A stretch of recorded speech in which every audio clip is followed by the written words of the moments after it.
me, but the working nigga since day 2 and the rich nigga since day 3. Learning shit on my own. Yo, I just had to play that. I just had to play a little music. I was trying to get myself a little bit up and going. Okay, because I wanted to talk about something really important today, guys. Let's simmer down. Let's calm it down a little bit. It's actually going to involve exactly that. So I'm talking about the most important habit for Nofap success.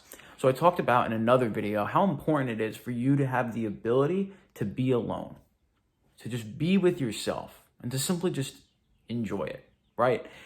Be with yourself and not be depressed. Be with yourself and not be anxious. I'm not saying that you'll never deal with anxious thought, but there is something to this habit that I'm going to talk about and how it connects to your Nofap success. So, boom. What's the habit?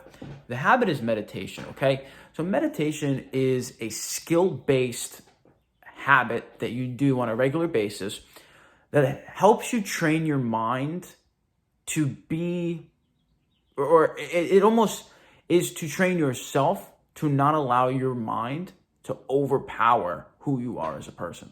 A lot of the times we can get wrapped up in our thoughts. So I know a big thing, of course, with everybody in Nofap is, of course, trying to get more girls.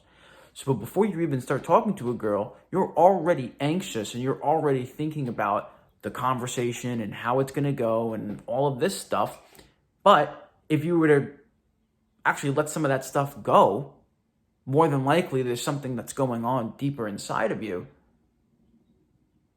You'll have more success with women once you stop chasing them and once you stop thinking about them so much, right?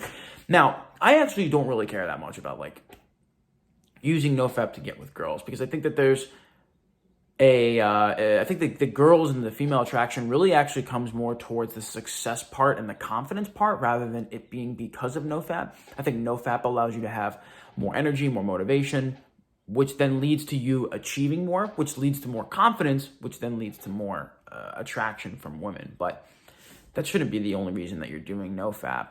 And meditation is really important for Nofap because, well, let's be real.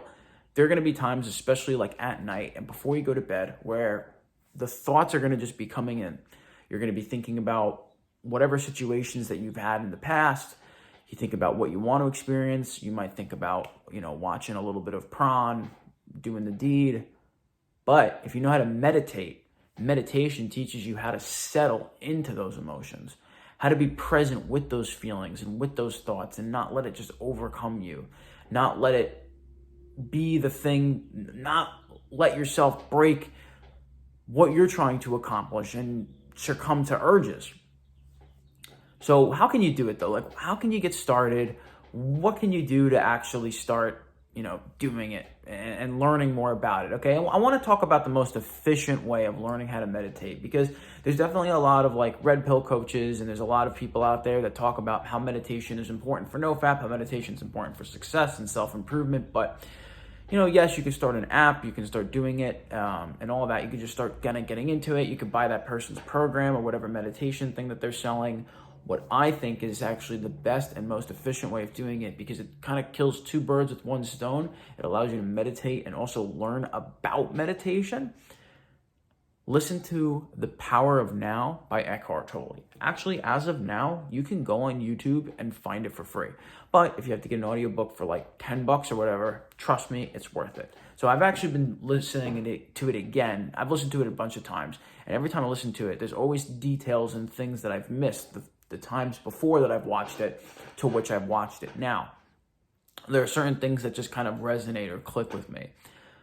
What you do is I like to do meditation in the morning and at night, especially as of recently. I've been really trying to focus on honing in my sleep. So meditation at night really helps me, but definitely in the morning, I do it every morning. I actually use an app called Headspace. You do have to pay for it though. I paid like $60 a year or something like that. So I think it's worth it. I do a 20-minute meditation every morning.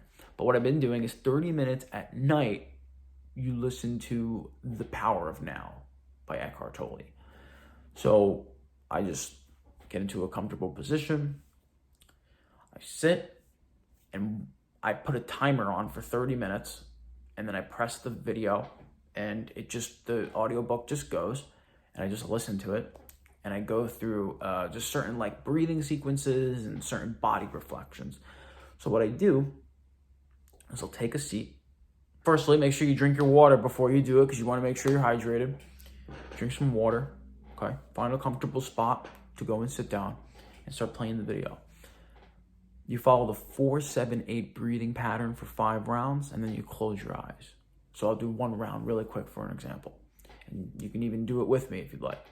So you do 4 seconds in through your nose, you hold for 7 seconds, and then 8 seconds out through your mouth. So 4 seconds in, 7-second hold,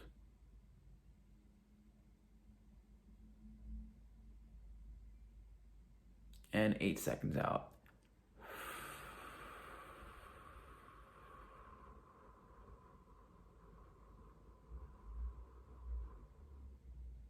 Good. So that would be 1 round, and you would just repeat that for 5 rounds. On the 5th round, on the exhale, close your eyes. And just settle. We'll do this on a small term now. Just settle. Feel the weight going into the ground, okay? So you feel your weight into the ground. You feel your body and listen to any noises that are around you. If it's silent, listen to the silence. And just listen for a sec. Feel that. That's being present. That's like a drug. It's addicting in that feeling. From there, as you start to settle, you can, as if you were in like a big x-ray scanner and you were standing up from the top of your head down, scan through all the little parts of your body, down the arms, into the fingers, down into the chest, down the torso, and then down into the thighs and into the lower legs. You feel the tension, you feel the energy and where it goes, just to feel that presence for a moment. Okay. As you go through that and you start to feel the body, then once you finish and you get down to your feet, you can just focus on your inhale and exhale through your nose, but just breathe naturally. However your body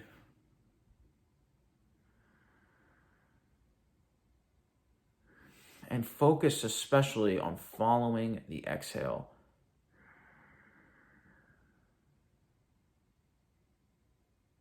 Starts to lower your heart rate, starts to control your nervous system a little bit more. Things start to kind of calm down, calm your hot ass down. If you can't do this by yourself, you can't do this in a sales meeting. You can't do this when you're with a girl. You can't do this when you're out in public and you're just trying to not have anxiety, or when you're trying to do that new workout class, when you're trying to go to the gym, when you're trying to push yourself. You could do that way easier and way more efficiently if you can learn how to do it by yourself. So that's what this is for. Meditation isn't like some magic thing that's gonna like change everything. But what it is gonna do is it's gonna help you develop the skill of being more calm. And that's really important for your overall physical health, for your mental health, just for who you are inside and internal and the way that you feel about yourself. But that's also going to leak out into your external as well. But just notice the difference. There's that internal and there's that external, okay? So then you follow that breath and you just listen. You listen to what he says. And you don't really have to think about what he says. The way that he says it, the way that his voice is, the way that he describes it, if you just follow it along and you listen to the whole book in like 10, even if it's just 10 minutes the first, even if it's just 5, even if it's just 3, even if it's just 1 minute the first time, just play the video and listen. There's something about the way that he describes it and the audio that is very, very relaxing, and it makes sense. The way he describes it, it makes perfect sense. It's the only thing that you really need if you really want to start doing meditation. I really think that is like the key to that. And all you have to do is just look it up on YouTube. So you're there, you're breathing, you're listening. And it's important. As you listen, all these thoughts are going to just pop in your mind. This is stupid. This is a waste of time. I'm stupid. I'm a waste of time. You're going to start thinking about past experiences that have been stupid and that make you feel like you're insecure. You're going to think about future and expectations, and you're going to think about family and friends and relationships, and all these different things are going to be coming into your mind. none of it matters at all. It is not serving you. So you notice, you're like, what is like this? All these like little thought patterns. The way Headspace describes it is, imagine you're watching a steady flow of traffic. It's an open road. There's not too many cars. There's a flow.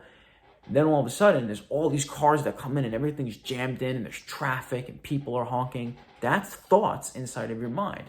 By meditating, you see, oh, wow, traffic is really jam-packed and there's all this noise, but it's okay. It's just, the traffic will pass. Eventually, it's going to pass, and eventually I'm going to get through this traffic. And then all of a sudden, the flow of the traffic starts to come back again. And that's what we're trying to learn when we're doing meditation. So we're listening, we're processing, we're breathing, and we're following that breath, and we're getting in that energy. And then what I usually recommend that you do right after is you grab a piece of paper and you start to journal. Yo, my fault. Someone came to the door, so I had to go and answer it. But to finish off my thought about journaling, after you finish up the meditation, you get yourself a little journal for like $1, and you just start doing a brain dump. What I mean by brain dump is you just take one sheet of paper and you just start writing whatever comes to your mind. You don't think about what you're going to write, but you just start writing down some things. And what ends up happening is you're going to come up with some ideas. You're going to start to come up with like actionable things that you can start doing that day that's going to send you closer to what you really want. This is how you really find your purpose. This is how you really find out who you are and who your self is. You'll be able to figure out more so about what your own interests are and what you actually want to work towards. It's a really cool thing. So I would hate for anybody to not go through the experience of that. You know, I really think that it can help you discover like what you really want out of life and what you really want to like work towards. It's really cool. I really think that everybody should go ahead and do it. And if you do it, come back here and let me know like what the update is. I would love to see what people think about that strategy, because I think it's something that's really helpful. Remember though, it's just a strategy. It's just one thing that you do as part of the process. The process towards growth is forever. You're going to keep doing it. All you can really do is just keep trying to take proactive steps every single day and every single day forward. That's the main key. It really is. You know, so go ahead and give that a shot. I think it's really important for everybody to give that a shot. And if you start to do that daily, you're going to find that the urges are going to decrease, because you're going to start to transmute that energy, like that extra energy, that pent up energy that you're getting from your masculinehood, is going to be able to converse into actual ideas and thoughts and actionable steps for yourself that you actually want to do. I mean, when you start figuring out more about yourself and you start doing things that you really want to do, you find like a really powerful sense of fulfillment, and it makes you not want to go back to your old habits anymore. You replace your habits. You get rid of the old habits. You get rid of the bad ones by replacing it with good ones. That is the main key. You have to replace them, not just get rid of the bad habits. That's not how it works. That was something I learned big time in personal training. I did personal training for many years. One of the biggest problems clients had were just like, kind of like overwhelming themselves, trying to do everything too quickly, and focusing so much on like not eating a bunch of junk food rather than eating healthy food, right? It's about having that proactive mindset of thinking about what you can be doing and what you can add in, rather than focusing so much on what you can't do. If you focus so much on what you can do, you can start to let go of those old habits, because you simply just like won't have the thought process for it anymore. You won't have the time for it anymore. You won't have the schedule for it anymore. You actually start to change your behavior. But take this all with a grain of salt and look at this in the long term. Take this from the perspective of where you want to be a year from now, a few years from now. Don't just think about tomorrow and today's pleasures. It's definitely a difficult journey to go through. So you need to implement as many strategies as possible and as you can. So I'm going to leave that here for now. Let's just focus on those 2 actionable steps. I think that's something that would be really helpful. So let's start getting into that, and let me know what you guys think, and that will help dictate the next YouTube video. So with that to say, peace out.